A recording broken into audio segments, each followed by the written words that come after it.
Hi, I received my wine shipment from the Boisset Wine Society and thought that I would open this up with you and let you know a little bit more about the Wine Society. So the Wine Society is Boisset's wine club membership, but it's more than just a normal wine club membership. So when you join the Boisset Wine Society, there's no membership fee, no enrollment fee, and it's flexible. There's no minimums.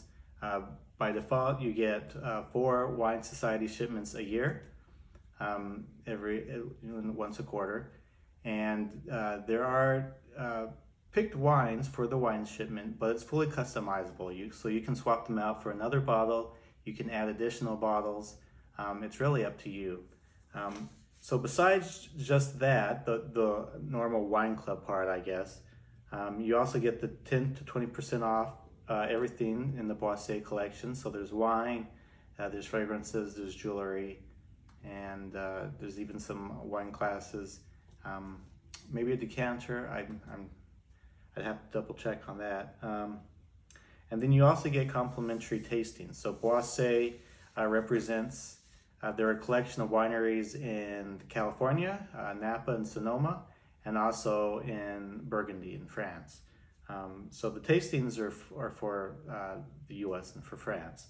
So just to list a few, you get 4 complimentary tastings, and I'm reading for some literature here, per group visit at Raymond, DeLoach, Buena Vista, Elizabeth Spencer, and Wattle Creek wineries. Plus you get 20% savings on wine and merchandise at those wineries. So that's quite a lot for a wine club. And so my wine shipment is usually about $130 every 4 months. So it's really not that big of an investment. And you can certainly choose less expensive bottles of wine.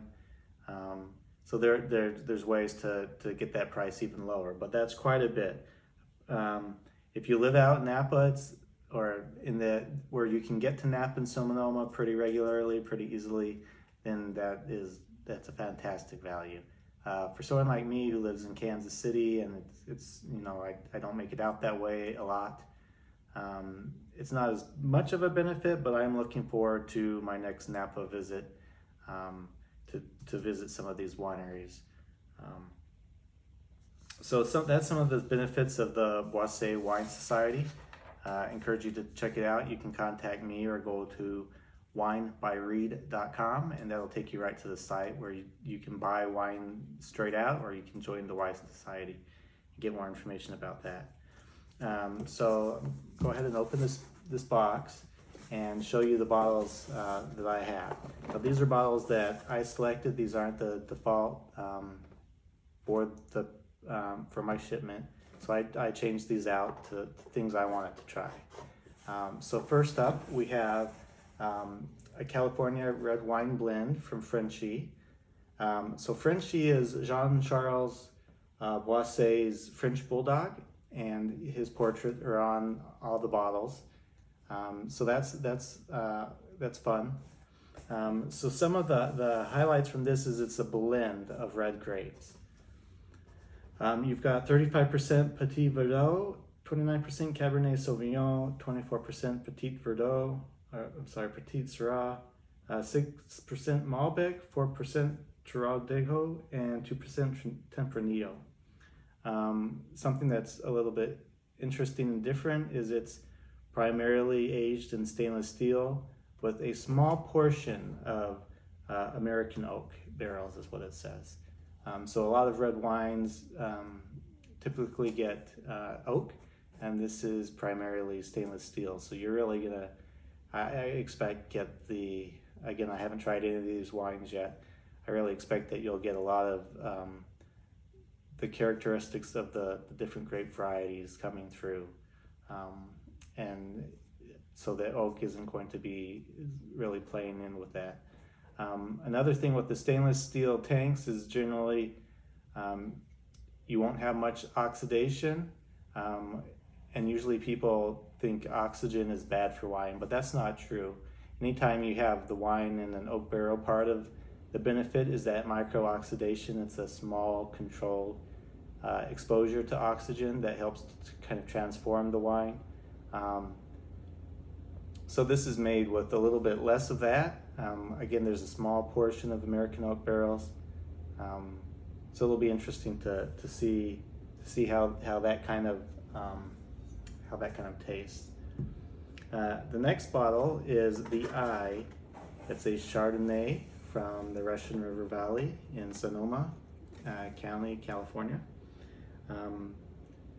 Now I have kind of a love-hate relationship with Chardonnays. I tend to like the less oaked, more acidic versions, a Chablis, another white Burgundy, and I don't love a ton of oak. Now this spends 10 months in small French oak barrels, so that may sound like a lot, but only 9% of that is new French oak. So there's a few things with that. Is we've got the small oak barrels, so that's going to have more of an impact on the wine than a large barrel. That's because more surface of the wine is coming in contact with the oak barrel. So you're gonna, whatever the oak's gonna do, you're gonna get more of it in a small barrel. Now, since only 9% of it is new, that must mean that the rest of it, 91%, is a neutral barrel. And so the neutral barrels, you're not going to get, and that's generally after it's been used 2 or 3 times.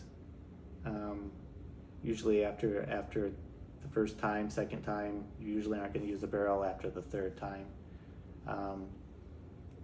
It really just depends, but so the new oak barrels are going to give a lot more of the aromas and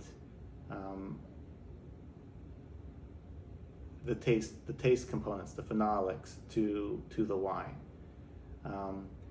Whereas a neutral barrel is going to be, the benefits more of the micro-oxidation. We talked a little bit about that with this last wine that's more stainless steel aged. So you're still going to get some of that micro-oxidation without a lot of the oak aroma influences. So I'm excited to try this out and see kind of how that turns out. Of course, Jean-Charles Boisset is French. Actually is from Burgundy, grew up in Burgundy in the winemaking family. So a lot of the wines are going to be more of a French influence, and typically the Chardonnays from France, particularly Burgundy, are not going to be heavily influenced by oak. This is 14.5 alcohol, so it's got a bit of a punch, but I'm looking forward to this, especially with the weather warming up. A nice chilled glass of Chardonnay that's not too oaked will be quite nice. And then our final bottle, my final bottle here is DeLoach Pinot Noir. This is Russian River Valley, Sonoma. So there's a few interesting things about this. I think the bottle's fun. You've got the DeLoach emblem on the bottle. So it's kind of a cool looking bottle, a little bit different than what you sometimes get. This is also 14.5 alcohol is what the label says. So again, packs a punch. But some of the interesting things is DeLoach is biodynamic vineyard. So you're not going to have the pesticides. They kind of follow the phases of the moon. I'm not going to get into a lot of the specifics of biodynamic vineyard management and winemaking. So that's a little bit interesting about this DeLoach and this wine. Another thing is it uses native yeast. So a lot of winemaking nowadays uses commercial yeast. So this is yeast that's been cultivated in a lab, and it's generally designed for specific purposes, maybe getting to a higher alcohol content. There's all kinds of yeast and reasons why you might choose a specific type of yeast. But this is made with natural yeast. So all grapes are going to have yeast on the grape skins. You're going to have natural ambient yeast in the air. in the facility where you're making the wine. So this has no added yeast, it's just the natural yeast that's part of the winemaking process, part of the grapes. So again, we've got biodynamic farming and vineyard management, and we have natural yeast.